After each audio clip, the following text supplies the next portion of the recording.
Welcome back to Dark Mart Dev Log Episode 2. My name is Cass, and I'm working on this game as a solo developer to learn about game development and how to code. So let's talk about some of the changes I've been working on last month. My first goal for this cycle of development was to bring back the lightning bolt ability. I already had implemented this spell into the game earlier, but the system for unlocking abilities was a lot different back then. If you saw the last devlog, then you know that I removed the spell because I wanted to rework the way that skills were incorporated into the game. Instead of buying them from the shop, I wanted there to be a skill tree with points that had to be earned by the player to unlock the spells.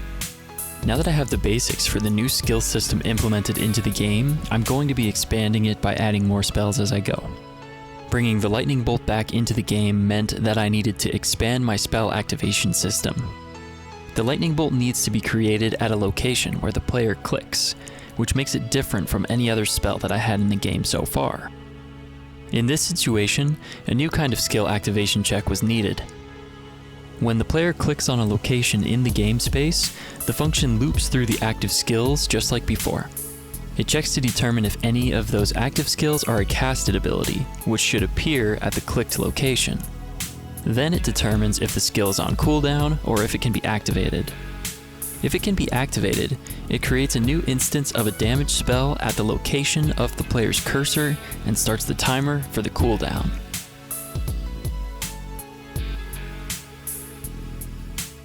Which brings me to the next topic, cooldowns.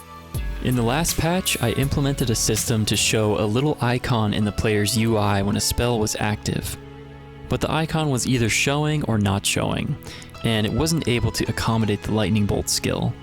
I wanted to have some visual feedback that demonstrates how much time was left on an active skill, so that the player can plan their gameplay a little bit better. If the speed buff is about to wear off, it's helpful to the player to know that, so that they can plan their next move ahead of time. Similarly with the lightning bolt, the player needs to know when it's about to come off cooldown so that they can plan to aim their cursor where they want to cast the spell. In order to bring this functionality into the game, I added more features to the active skill icons. Now they have progress bars that will show the player how much time is left before their active buffs will fade away, or before they can cast their abilities again. The visuals are a bit simple for now because I was much more focused on getting the effect to work properly, but in the future I'm planning to work on them some more. Reintroducing the lightning bolt skill also brought another problem back into the picture. Expanding the skill tree to manage different tiers of skills. If you've played a game where the skill tree is a big part of the gameplay, then you already know how this works on an intuitive level. There are a set of skills that make up the base level of skills. These can be trained right away. But there are also higher tier skills, which can only be unlocked by training in the prerequisite skills until you have enough points. This all makes sense well enough from the player's perspective, but from the developer's perspective, I found this to be a huge challenge. I added another property to the skills to give each spell a tier ranking. This tier ranking was used to determine where on the tree the skill should be displayed.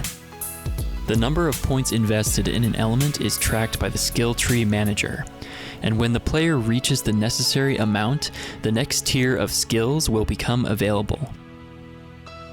What I found to be really challenging about my implementation of this system was the ability to untrain the skills. If a player has invested points in training a tier 2 skill, they should not be able to untrain skills from the tier 1 level, if it would result in the total points invested dropping below the level needed for the tier 2 skills. To handle this, when the function is called, first it determines how many points are invested in the skill that the player has indicated they want to untrain. Then it determines which elemental type the skill is and which tier it belongs to. Next, it loops through the active skills and determines what the highest tier active skill is and how many points have to be invested in order to keep the skill unlocked. It needs to use the active skills rather than the skill tree, because a player could invest their points however they like, and skills that are unlocked but don't have any points trained should not affect the untraining of previous skills. Then, once the skill tree has determined how many points are needed in that element in order to keep the highest requirement active skill, it checks each tier below the skill to see if removing a point would bring the total skills trained below the necessary level. If any tier below the highest requirement skill would fall below necessary levels, it cancels the untraining and exits the function. If it finds that the new total after untraining will still meet the requirements of the highest tier skill, then it will proceed with the untraining, return the new numbers of the skill successfully, and refund the player's points. I also learned something new about Godot while working on the user interface for the game. I was attempting to remove these highlights that pop up after a selection has been made on a button. I just didn't really like the way it was looking, and I was curious to see if I could find something more preferable.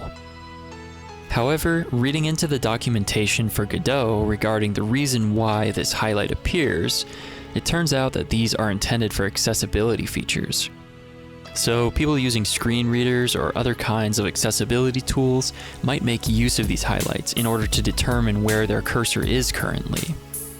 So if you're planning on trying to make your game more accessible, it would probably be best to leave these highlights turned on. I also finally started the conversion from the tilemap node to the newly created tilemap layers nodes from Godot 4.3.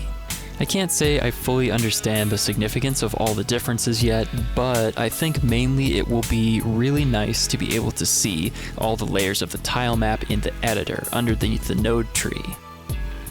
I'll be digging into the tilemap layers more in the future when I get the chance to create some more levels and finally spend some time improving the look of the levels.